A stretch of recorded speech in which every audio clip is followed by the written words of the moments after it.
You have an awesome record of 26-7, with 17 of those being by KO and TKO. You clearly have something most don't.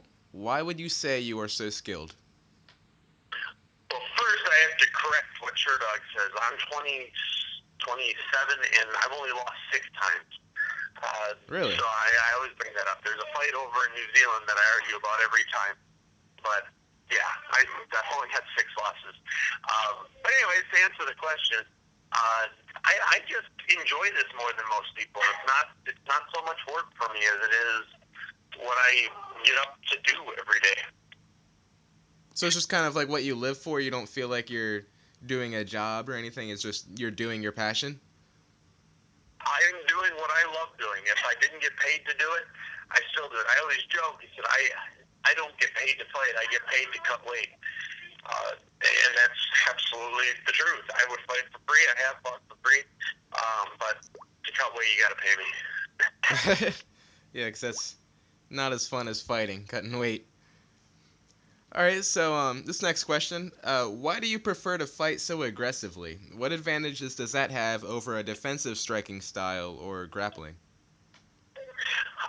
The biggest advantage is the fan likes to see the aggression. I could go out and be another boring fighter like so many others, but the fans wouldn't respond like they do to me right now. Yeah, absolutely. So it's more of like to build up your fame and your reputation instead of like a strategic fight advantage.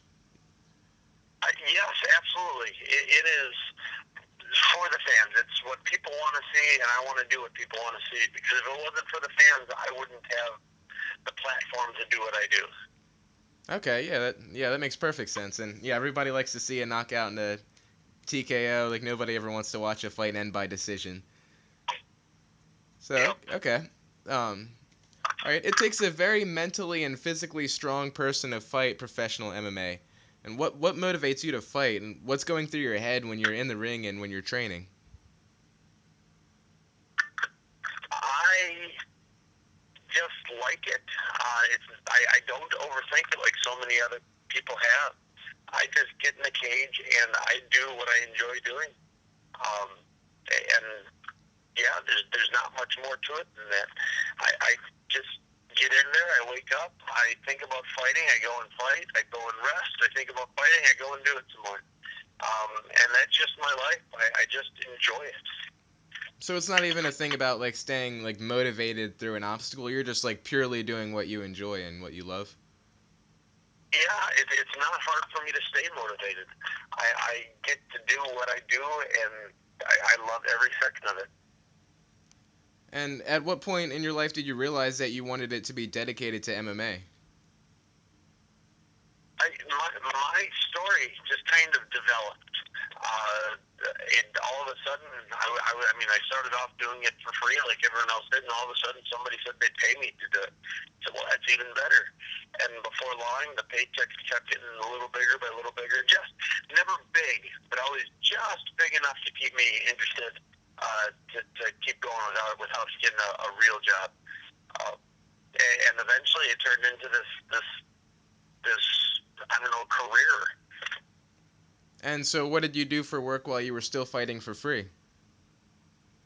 I was in college at the time, so I bus tables. I think I was a bouncer somewhere in there. I did, I've had 100 different jobs that I'm always doing. And honestly, I was doing all those jobs until I got into the UFC. And did you finish your degree once, like while you were still fighting, or did you stop going to college Yep, to pursue your career? I graduated out of Lakeland College with a bachelor's in business management. Oh, okay. So you're intelligent and you can also kick ass as well. Yes, sir. All right, and so how did it feel for you once you first got signed onto the UFC? Was that like something you had been wanting to do and a goal you had had for a while? It was, and the feeling it gave me was just a sense of pride and accomplishment. It was something I had dedicated my life to for so long, and finally somebody said I was good enough to be there. And I couldn't have done it I mean, I couldn't have the life I have right now without the UFC. And so, how did your family and friends react to you getting signed onto the UFC? They were almost as happy as I was. I mean, they knew all the blood, sweat, and tears I've shed over the years, and um, it was. I mean, they were proud as well. They were just thrilled. And how do new people react when you tell them? Are they like intimidated? Are they impressed? Like how does someone react when you're like, "Hey, nice to meet you. I'm Sam Alvey. I'm a UFC fighter."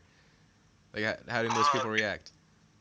People react. It's really cool because before I was in the UFC, I was 20, I want to say 23 and 5, which is a pretty good record too. And nobody cared. As soon as I was in the UFC, and I came into the UFC with a lot, so immediately I became 25 and 4 or 25 and 5 or something. People were, all of a sudden they cared. All of a sudden I was somebody, even though I've only had a loss in the UFC. People just enjoyed, being able to talk to me. So like you'd say like a lot of people that you meet like they just kind of like look up to you and they're just like really interested to talk to you once you got signed onto the UFC.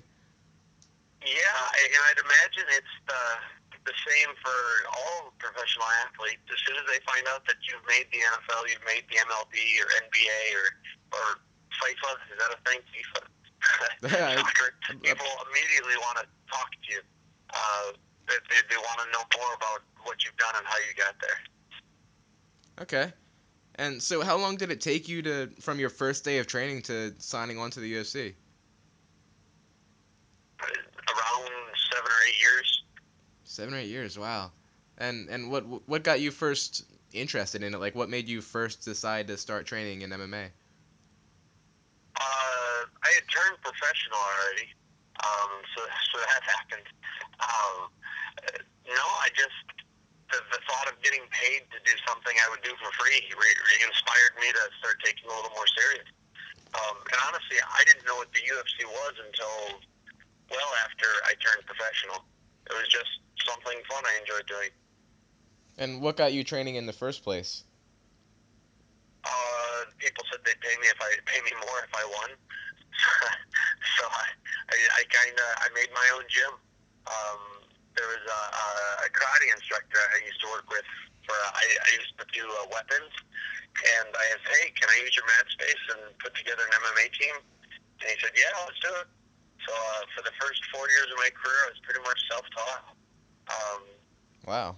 and eventually I moved out here to California, and now I've been being taught and getting beat up every day. So could you see yourself doing anything else with your life? Oh, absolutely. I'm far from a one-trick pony. Someday I'm going to go back and use my college degree, probably right after I'm done paying for it. Uh, and I'm going to have my own gym. I can do construction. Honestly, if there was a way I could get money to hunt, I'd become a professional hunter.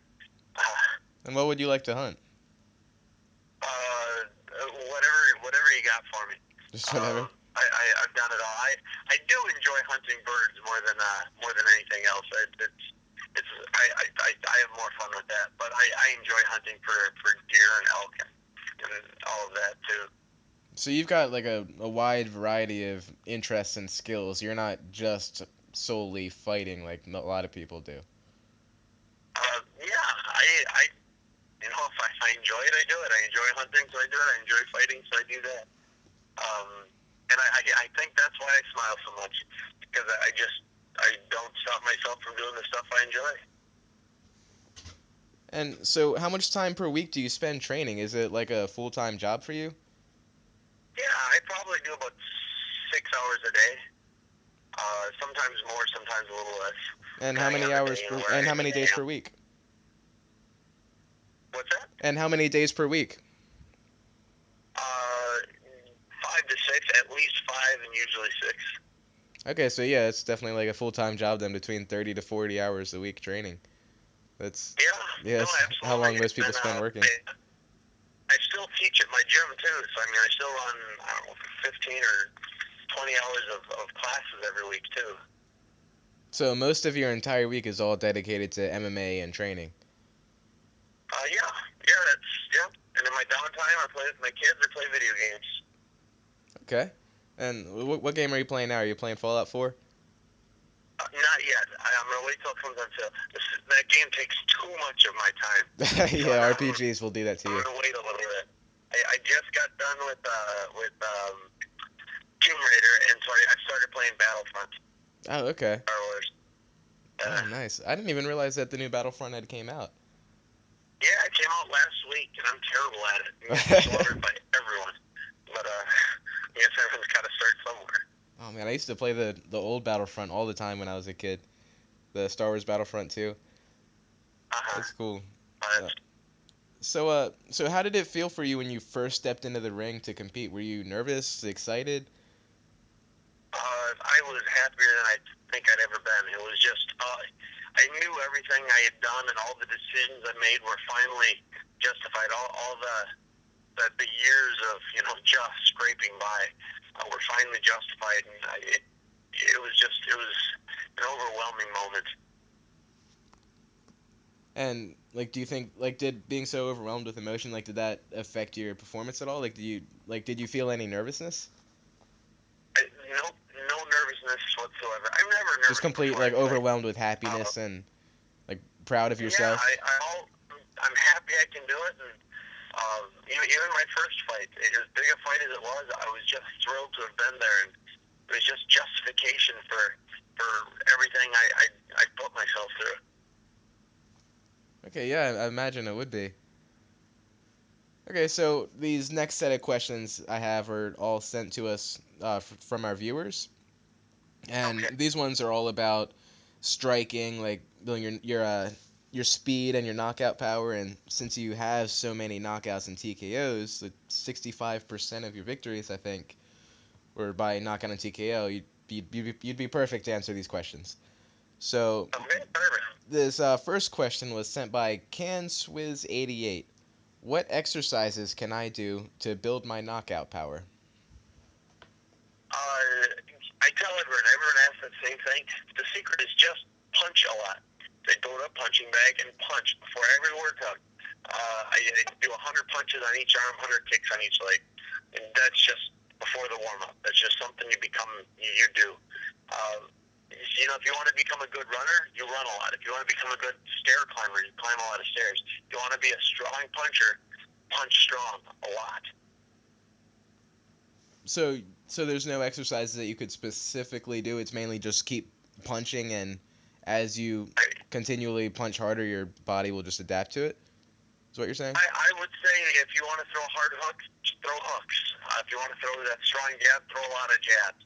Um, yeah, and just a lot of it is mental too. You have to just dedicate yourself to the punch. A lot of people that throw the softer punches, quote unquote, uh, they only half throw it. Like they're already thinking of the move ahead. You throw that punch, you throw it like it's the last punch you're ever gonna have to throw, and that's every punch.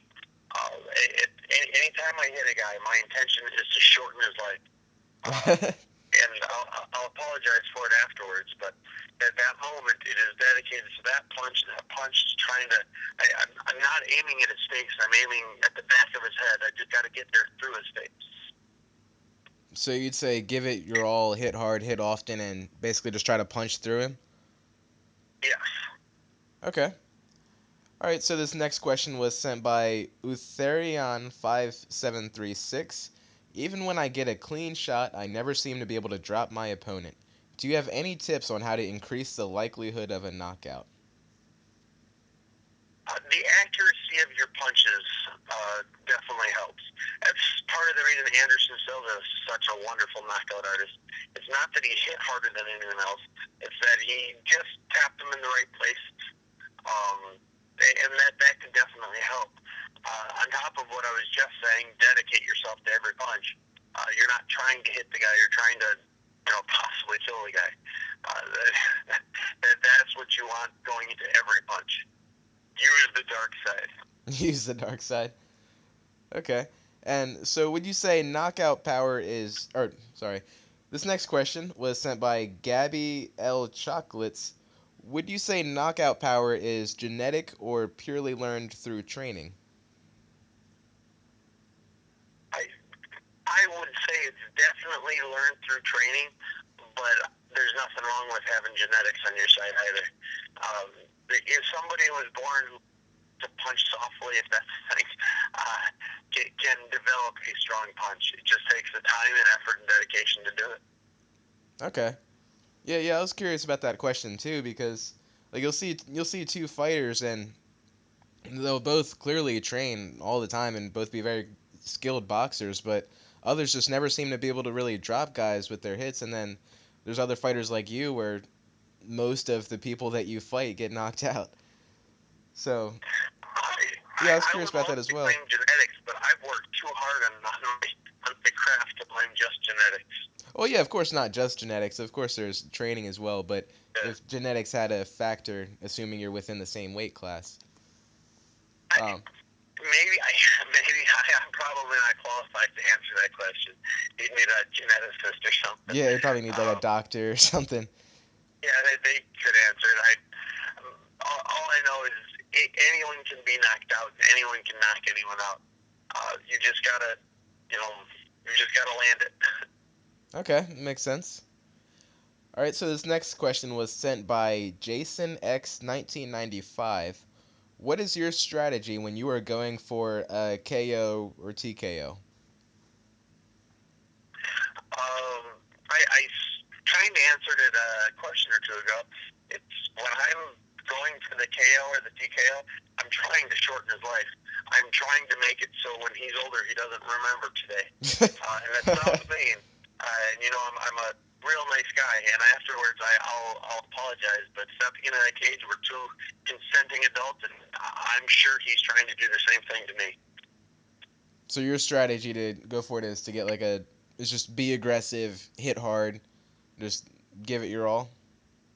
Yeah, have bad intent with everything you throw. Have bad intent with everything you throw. I like that. Okay. All right, so this next question was sent by Ajax Ajax. Are there any punches in particular that are most likely to land a knockout? Uh, you land a clean hook. Hooks work really well, and that's more the physiology of your body. You know, the button is a little lower in front of your ear. That's if you hit right there, that's where the nerves in your body. I believe it's called the TMJ. Um, I believe are the initials of it, anyways. And so any pressure you can put on there will weaken them. And that's why when you hit the jaw, it cocks the jaw sideways, and you put a lot of instant pressure onto all those nerves, and that's where people get knocked out. And so aiming at anything that connects to that TMJ button, that'll lead to a knockout. And why do you say that hooks are most effective at hitting that button? Is it because it usually comes from the Hooks are side? just the hooks are just wiggling the jaw left and right when you land it. And the left and right motion is what puts the pressure onto the button. Okay.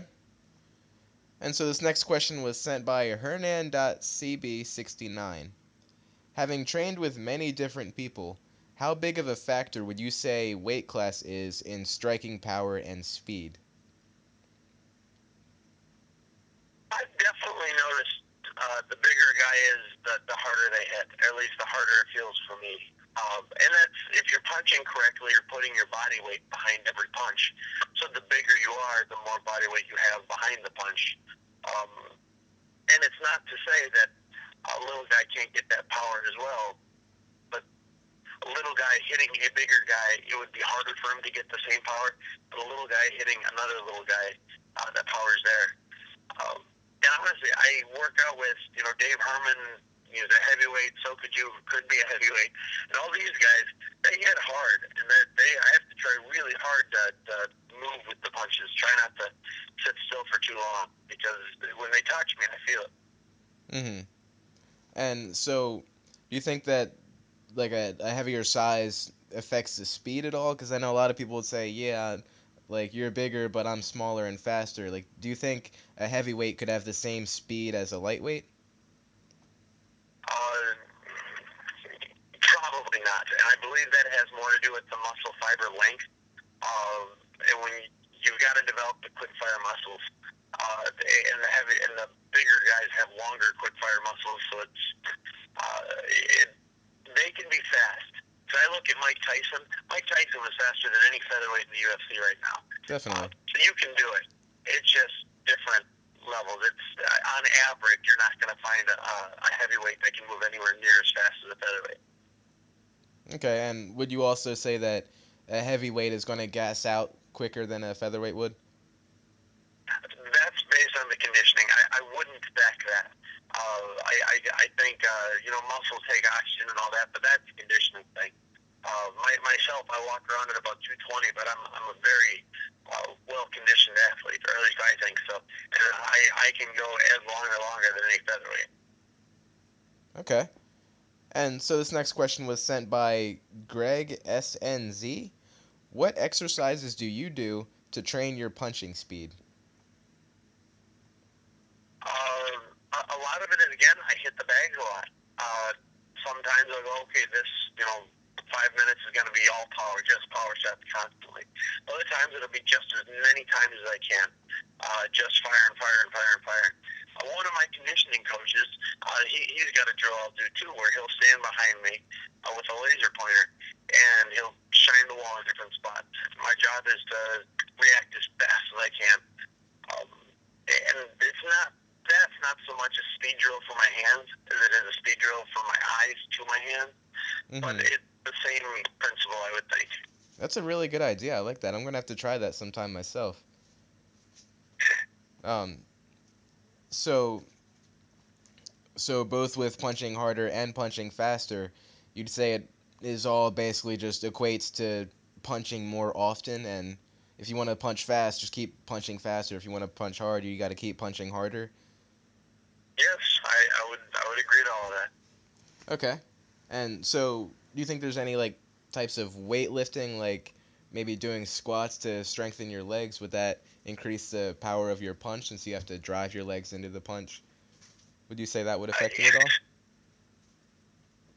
I couldn't answer that question. I would imagine if you do a lot of squats, that means your legs are going to get bigger, and that means you'll have more weight behind your punch. So that would lead to a stronger punch. But if I don't know, I'm not sure. Okay. All right. So this next question was sent by Terry IEZSX, and it's not too much different than the last one. So if you have the same answer, that's fine. Uh, do you have any tips on how to increase the speed of my punch? And I don't think he means here in training. I think he means like when he's actually fighting. If there's something you can do to punch faster, I'm not exactly sure. Yeah, I'd say it's again it's a, the way you fight is a product of how you train. So if you're training to punch fast, if you're training to do that, that's how you'll punch faster in the fight. Okay, so it all just goes to how you trained.